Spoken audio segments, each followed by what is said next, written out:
Thank you for joining us at Community on Demand. Today's message is presented by Dan Greer.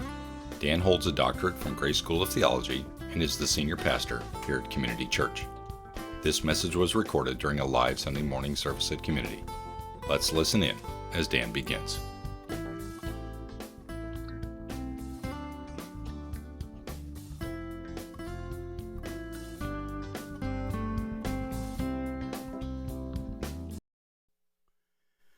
This has really been a real privilege to have been here and served as pastor of a church for 30 years. Kind of rare. You know, the average tenure of a pastor is between 4 to 7 years. And so I'm really thankful that you guys put up with me that long, to be honest with you. It's been good. You know, we've seen a lot of things over the past 30 years. We've seen a new football stadium, NRG. We've seen a new baseball field, Daikon. A new arena, the Toyota Center. And we've been through a lot, too. You saw some of the stuff on the video. Hurricane Rita in 2005, Hurricane Ike in 2008. That was one. Hurricane Harvey in 2017. It was a lot. We've seen Houston grow from $3.5 million in 96 to $7.5 million today. Yeah. We've seen Montgomery County grow from 245,000 in 96 to 811,000 just in the county today. We've seen the religious community grow. Today, Montgomery County has 421 churches, while Houston area has 8,521 churches across our area. And we got a lot of mega churches. In fact, you may not know this, but Houston is known as the mega church capital of the world. We have around 45 mega churches across the area. And you know, I'm just thinking, with all these churches, with all these Christians, with everything that's going on and the growth and everything, we ought to be seeing a revival sweep across our community. It ought to be happening. We ought to be seeing people come to Christ every day, but it's not happening. In fact, Houston is known as one of the top 10 most dangerous cities in the world consistently year after year. Today, we're number 1 in human trafficking, number 3 in drug trafficking, number 4 in violent crime. And we're struggling. We're struggling with our youth. They've lost hope.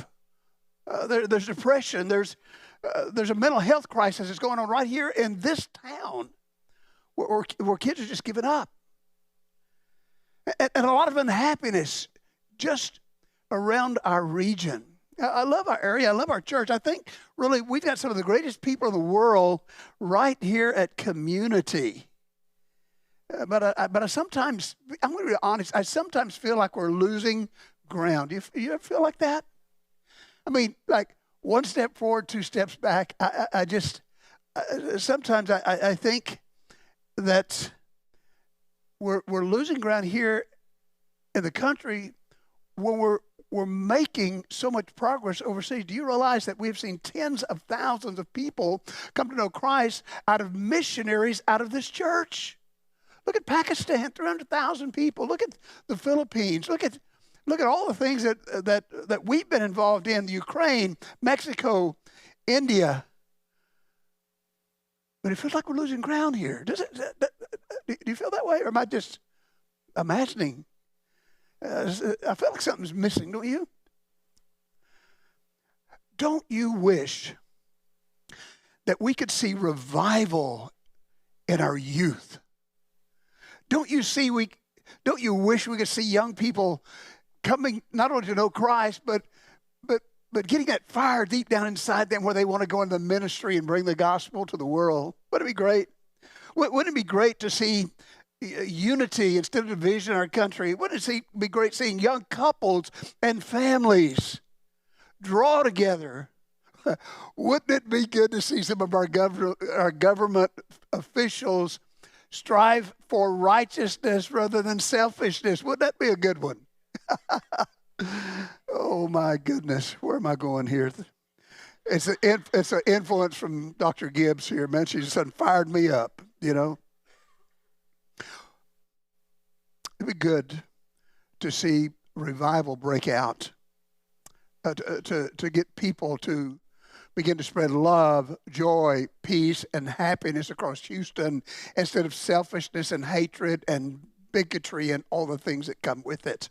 You know, we've been in a little series here in the book of Matthew called Thy Kingdom Come, and we got into the Sermon on the Mount where that Jesus begins and opens up with giving us basically 9 keys to happiness, and we're trying to encourage his disciples to learn how to have happiness even when things are not going right. That's what he was doing to them as he's teaching them. And at the end of his introduction, when he comes to verse number 13, he must have paused for a minute, and he looked out across his disciples sitting there spellbound listening to them, and he said, "You are the salt of the earth." That must have confused them. They must. What is he saying? We are the salt of the earth. But he didn't stop there. He goes on. He says, "You are the salt of the earth. But if the salt loses its flavor, how shall it be seasoned? It isn't good for nothing but to be thrown out and trampled underfoot by men." It's confusing. It's confusing to me the first time. I thought, what does he mean when he says you're the salt of the earth? What is he trying to say? What kind of a application is he trying to do here?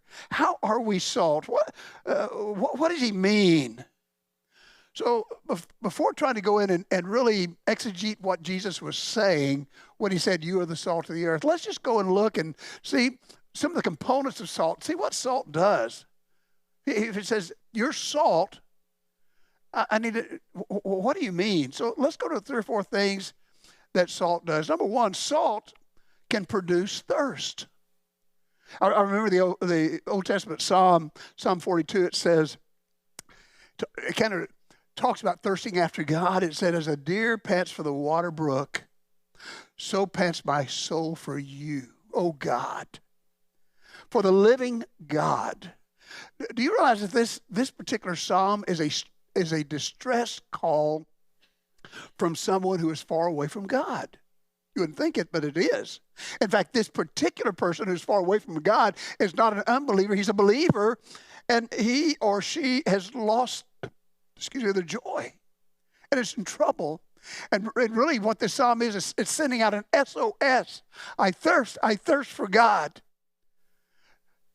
Feeling that thirst. And so let's get back to salt. How does salt create thirst? Well, here's when salt is ingested, it goes in the bloodstream and it starts dehydrating your blood corpuscles, and your blood itself begins crying out or sending out an SOS signal to the cells that are around your blood vessel, and starts drawing water from your cells into the bloodstream to keep the bloodstream going.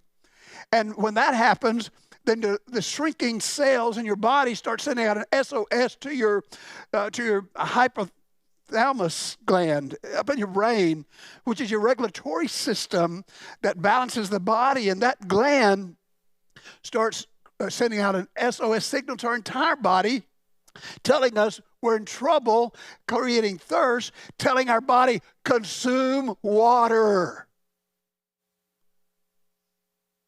What Jesus is teaching his disciples, what he's teaching us here, is that when we are out into the world, that our lives of love, joy, peace, care, helping should create a thirst in a world that is dry and empty and seeking everything else to try to solve that thirst, but cannot do it.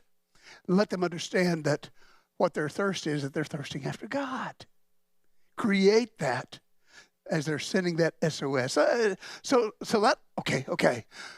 salt produces thirst. We want to produce thirst. Secondly, salt can prevent decay. In Genesis 45, Joseph is talking to his brothers who've been pretty bad, and he said this to his brothers: God sent me before you to preserve a posterity for you in the earth and to save your lives. Here Joseph, you know the story. Here Joseph has been betrayed by his brothers, sold into slavery, and lied about, thrown into prison, and God is with him, and he becomes the prime minister of Egypt instead of dying, and his brothers now are in trouble. And when they come face to face with him, they're thinking, oh no, he's going to get even. But he doesn't. He's saying, God sent me here to preserve you. Do you see the application? God has sent us as salt into the world, and a world that needs saved. To preserve life. To hold back, Shelley, to hold back unrighteousness. How does salt do that? Moisture in food promotes bacteria and microorganisms grow, causing spoilage in the food. And what salt does, it dries up the moisture, inhibits microbes, damages DNA, kills bacteria, and preserves the food. God has interjected us into a world to do that very thing. Salt produces thirst, it prevents decay, it provides energy. I love Ephesians chapter 2. It says, for we are his workmanship, created in Christ Jesus for good works, which God prepared beforehand, that we should walk in them. I love this. This is one of my favorite Greek words, this word works here. Not because I like working. Well, I do like working, by the way. But not because of that. The word is ergo. It's where we get our word energy. You might, if I were to restate this, God created for us good energy. He's given us spiritual gifts. That word are called, the particular spiritual gifts there in Romans chapter 2 are called gifts of works, or energema in 1 Corinthians chapter 12, verse 5. So here's what happened.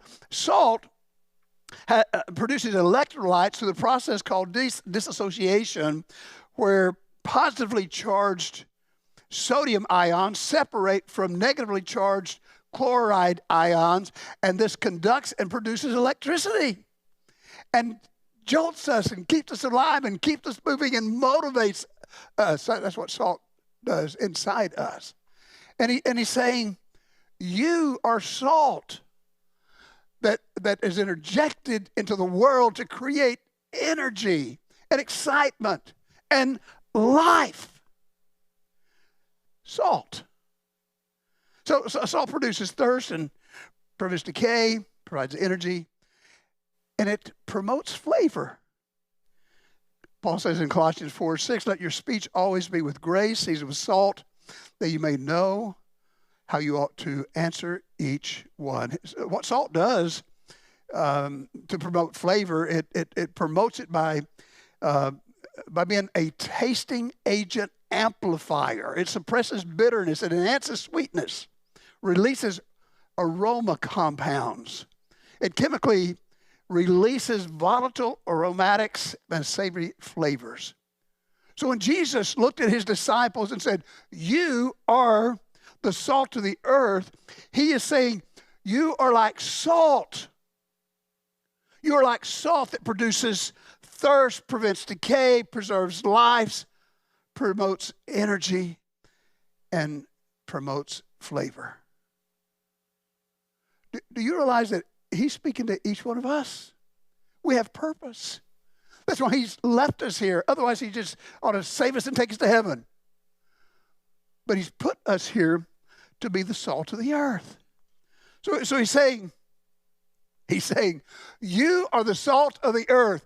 Pass the salt, please. Let's shake it out. But it doesn't stop there. He makes a transitional statement that stops us dead in our tracks when he says this, but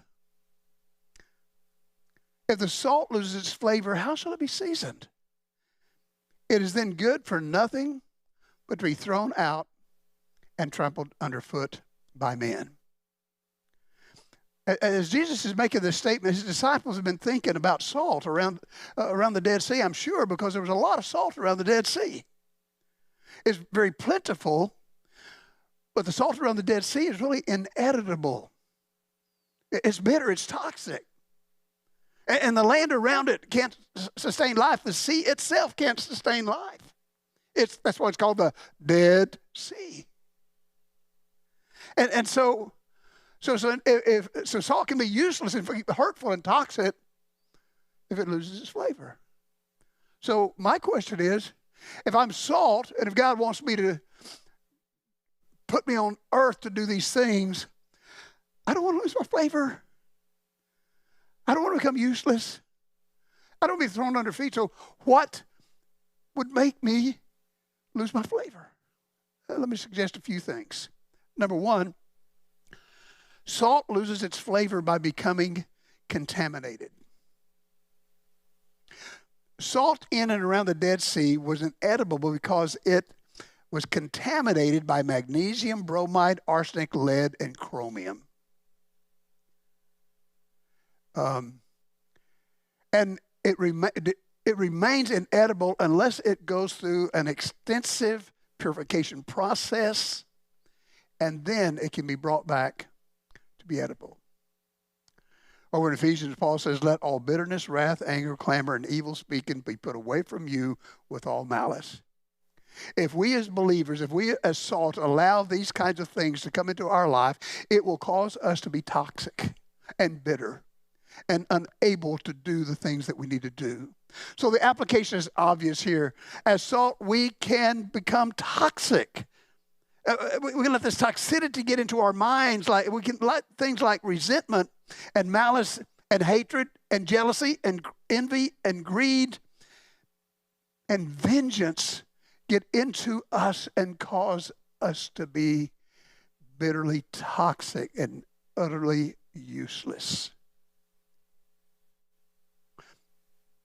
It can lose its flavor by absorbing the surroundings. You can put open salt in an area that can begin to absorb the things in the environment, like odors and oils and moisture and smoke. And as they're absorbed in the oil can become bad, clumpy, and begin to smell rancid. You say, well, what exactly would we identify as things in our environment that could cause us to become rancid and clumpy and unusable? I love what John says in 1 John chapter 2, verses 16 through 18. He says, he identifies the lust of the flesh, the lust of the eyes, the pride of the life is not of the Father, but of the world. And the world is passing away in the lust of it. If we absorb the things of the world, we look at all of these things and begin to absorb them in the environment, then what happens is we become rancid, unusable, useless. So how does salt go bad? By receiving contaminants, absorbing odors, absorbing surroundings. And another thing too, and we don't see this very much, but by extensive saltiness, excess saltiness. Have you ever been sitting in the restaurant and you got eggs, and all this stuff, and you go to salt it, and someone before you has unscrewed that top, and the whole thing goes into the. Let me ask you another question.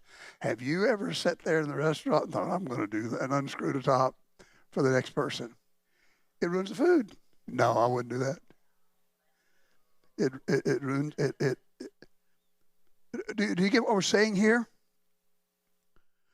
Do you see that sometimes that we can become so salty and so abrupt and so hard with our self-righteous attitude that we can kill the flavor that is around us? Jesus, in this sermon, later on, will say these words in Matthew 7.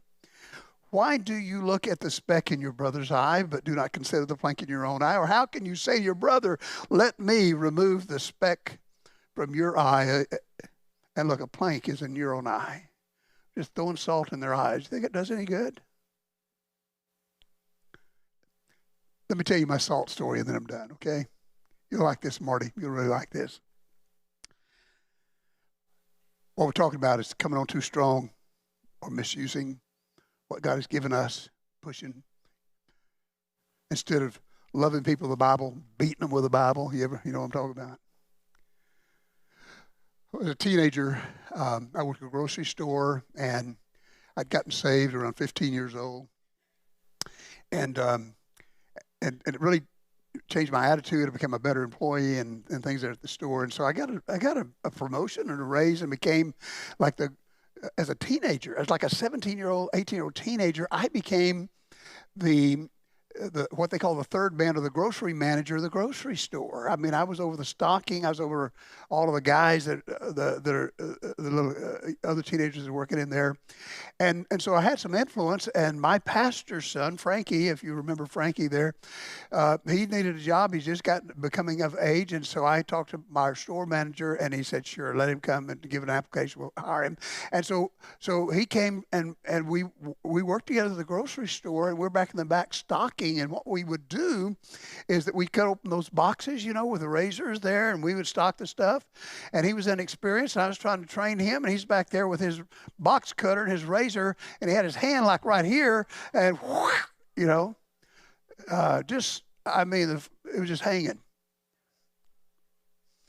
And blood went everywhere. Now, I'm a Boy Scout. I'm an Eagle Boy Scout. I'm an orderly area Boy Scout. I know first aid. I know what to do. I mean, I've read all of the Boys' Lives magazines, every kind of scenario that you can think of. But at that particular moment, I couldn't remember a thing. Blood's going everywhere. Frankie screaming, "Daddy, Daddy, Daddy, I'm bleeding. What do I do?" And I'm thinking, paper towels, paper towels, paper towels. Yeah. We're grabbing paper towels. We're wrapping it up. They're turning red. Doesn't work. Okay. What else? What else? What else? And I looked over at a case that had been cut open, and it was a case of Morton's salt. And I'm thinking, we got to get his blood to clot. We got to get it to stop. Salt gets clumpy. Salt ought to clot his blood.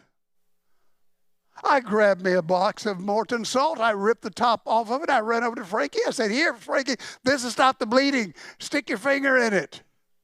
And he plunged his finger in it, and it didn't stop the bleeding. And he just let out a curdling scream, Finally, we got it wrapped up, got him to the emergency room, got a couple of stitches in it, and the crisis was over.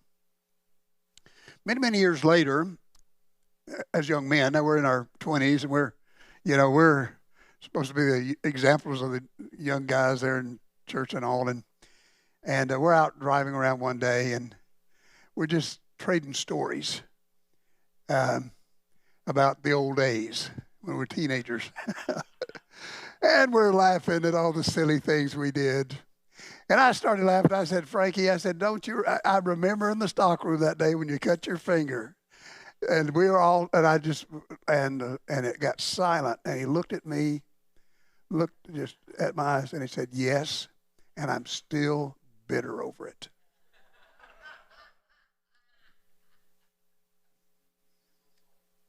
That was salty. Sometimes we can misuse what God has given us. And sometimes people get bitter. They get hurt. They get hurt at church. They quit going to church because we've misused what God has given us. I think the coming of the Lord is soon. I think we need to recalibrate. I think we need to think about this. And as we go back and read this passage of Scripture and think about the Sermon on the Mount, the Lord is getting His disciples ready to reach the world. I think He's getting us ready to reach the world. I think we're coming down to the end. I think we're coming down to the end of the age. And as He looks out across this congregation at Community, I think He's saying this: you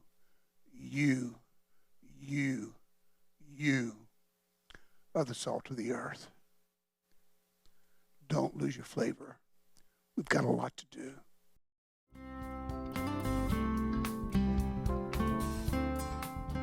On behalf of Pastor Dan and the folks at Community, thank you for joining us today at Community on Demand. Feel free to share this link with others, and please know you are always welcome to be our guest during a live service any Sunday morning at our campus in The Woodlands, Texas. For more information, just click on the link www.cbcwoodlands.org. I hope you will again join us at Community on Demand.